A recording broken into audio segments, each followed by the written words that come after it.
नमस्कार दोस्तों, उषा की आवाज चैनल में आप सभी का स्वागत है। हमारी आज की कहानी है बूढ़ी आंखें। काश उस वक्त मैं तेरी माँ को नहीं रोकती, उसे मदन के साथ जाने देती तो आज यह दिन नहीं देखना पड़ता। अपनी लाचारी दिखाकर मैंने तेरी माँ का घर बर्बाद कर दिया। मैं इतनी भी बीमार नहीं थी कि कुछ कर नहीं सकती थी। इन आंखों ने अपने ही बेटे बहू के रिश्ते को टूटते हुए देखा है। तुम्हारी माँ तो प्रेम विवाह करके मदन के साथ आई थी, ऐसे अटूट प्रेम भरे रिश्ते को भी टूटते हुए देखा है। इन बूढ़ी हड्डियों में अब जान नहीं है, अब जीने की वजह भी नहीं रही। उम्र के साथ आज मेरा फर्ज भी पूरा हो गया। मुझे माफ कर देना गुड़िया। कुमुद जी की आंखों से आंसुओं की धारा बहने लगती है और वह पुरानी बातों को याद करके सिसक सिसक कर रोने लगती हैं।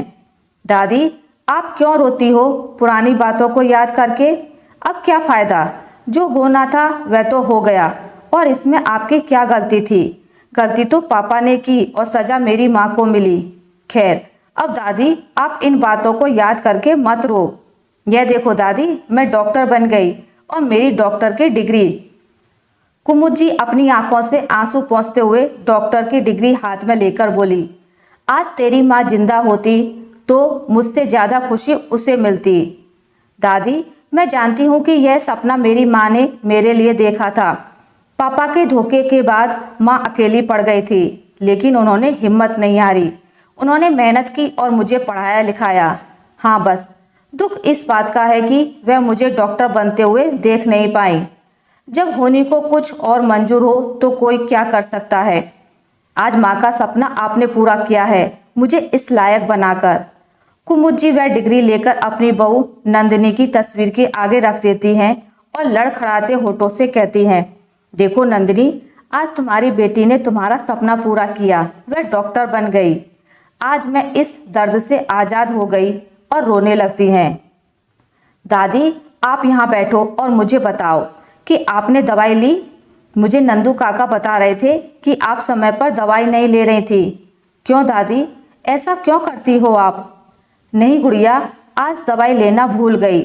मेरी बात सुन, यहाँ बैठ, मुझे बहुत ज़रूरी बात करनी है। दादी, बात हम करते रहेंगे, पहले आप दवाई ले लो, नहीं तो आपकी हालत और बिगड़ जाएगी। बिगड़ने दे मेरी हालत, अब क्या करूँगी जी करके। पहले मेरी बात सुन गुड़िया, तू अब डॉक्टर बन गई है और मुझे यह डर है कि तेरा पिता तुझे ढूंढते हुए जरूर आएगा। तेरा उनसे कोई वास्ता नहीं है, वह मर चुका है हमारे लिए। तू मुझसे वादा कर कि अपने पिता पर दया नहीं दिखाएगी। दादी, आप ऐसा क्यों बोल रही हो? गुड़िया, वादा कर, मैं जानती हूँ वह धोखेबाज जरूर आएगा। बोलते बोलते कुमुद जी खांसने लगती हैं। अच्छा दादी, वादा करती हूँ कि अपने पिता की बातों में नहीं आऊँगी। पहले आप यह दवाई खा लो। कुमुद जी दवाई खाकर गुड़िया की गोद में लेट जाती हैं। अच्छा दादी, एक बात बताओ, माँ के जाने के बाद आपने मुझे हॉस्टल में डाल दिया, तो क्या कभी पापा आपसे मिलने नहीं आए? मेरे बारे में भी उन्होंने नहीं पूछा? कुमुद जी आंखें नम करते हुए बोली, आया था, अपनी दूसरी पत्नी और 2 जुड़वा बेटों के साथ। क्या पापा आपको ले जाने के लिए आए थे? उन्होंने मेरे बारे में भी पूछा? नहीं, वह मुझे ले जाने नहीं आया था।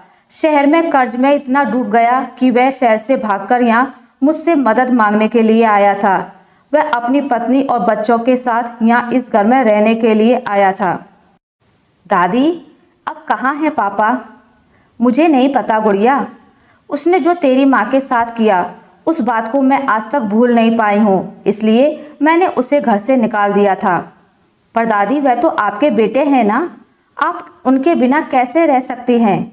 गुड़िया, तेरी माँ बहुत अच्छी थी। जिस वक्त तेरे पिता शहर जा रहे थे, तुझे और तेरी माँ को साथ लेकर जा रहे थे, उस वक्त मैं बीमार थी।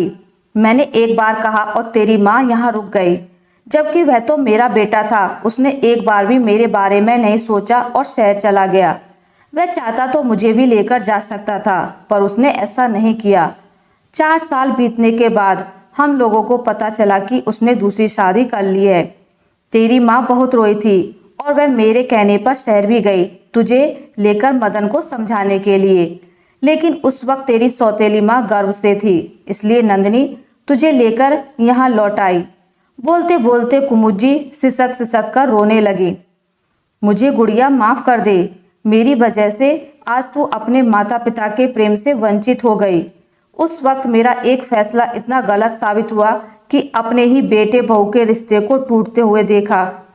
दादी आप रो मत, आप गलत नहीं थी, आप बार बार अपने आप को गलत क्यों कहती हो? पापा ने जो किया वह सही नहीं किया और मैं कभी भी उनकी शक्ल नहीं देखूंगी।